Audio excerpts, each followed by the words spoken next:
श्री स्वामी समर्थ. कसे आहे सगळेजण? मस्त. तर मी पण मस्त. आणि कसा चालला आहे तुमचा उन्हाळा ते कमेंटमध्ये नक्की सांगा. आणि ही जी मी अगोदर रेसिपी टाकली ती कशाची आहे आणि काय आहे ती मी तुम्हाला समोर सांगते. पण अगोदर हे बघा माझा डुगू कसा खेळत आहे. छान मस्त माझ्याकडे मोबाईलकडे बघत आहे, छान स्माईल करत आहे आणि मस्त खेळून राहिला खालतं. आणि आता वाजले होते 7. सकाळचा दुपारचा व्हिडिओ घ्यायला काही जमलं नाही, तर डायरेक्टली सायंकाळी 7 वाजता व्हिडिओ घेत आहे. आणि बघा तो मस्तच खेळत होता आणि त्याला सतरंजी चटई कशावरती टाकलं तरी तो त्याच्यावरती राहत नाही, कारण तो आता रांगाला सरपटायला लागला तर तो त्याच्या बाहेरच निघतो. आणि लहान मुलांना खरंच त्याच्यावरती राहूच वाटत नाही, खालतंच निघते आणि ते खालतंच खेळते. तर तो मस्त खालतं स्टाईलवरती खेळत होता. त्याच्यानंतर थोडा वेळ त्यासोबत खेळ झाली. त्याच्यानंतर किचनमध्ये आली, पोळ्या टाकून घेतल्या. आज भाजीनी पोळ्याचाच बेत होता, तर पोळ्या मी अगोदरच टाकून घेतल्या. आणि इथे मी भाजी बनवणार होती, भेंडीची भाजी. कारण दरवेळेस तीच भेंडीची भाजी खाऊ खूप बोर झालं होतं, तर मी आज वेगळी भेंडी बनवणार होती.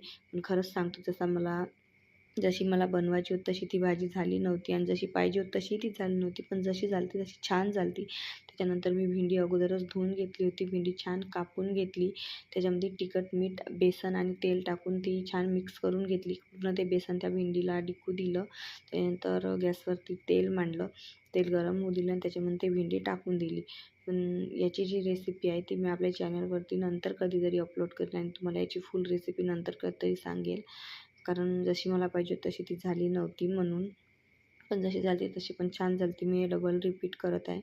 आणि खरंच सांगतो, जेव्हा आपले मुलं बाळं असे म्हणजे खेळायला रांगाला होता, घरभर फिरायला लागतात, तेव्हा घराला घर पण येते आणि वेगळंच वाटते आणि छान वाटते. आपल्याला घरी पण गमायला लागते. अगोदर आम्ही 4घच जण राहतो तर गमतच नव्हतं, पण आता जेव्हापासून माझा डुग्गू आला आणि आता तर तो इतक्या मस्त्या करतो आणि खूप आमच्यासोबत खेळतो, तर आम्हाला असं वाटतं त्याच्या दूर जावंच नाही, त्याच्या जवळच राहावं. पण काय करते, आपले कामं पण महत्त्वाचे आहे, ते पण करावंच लागते.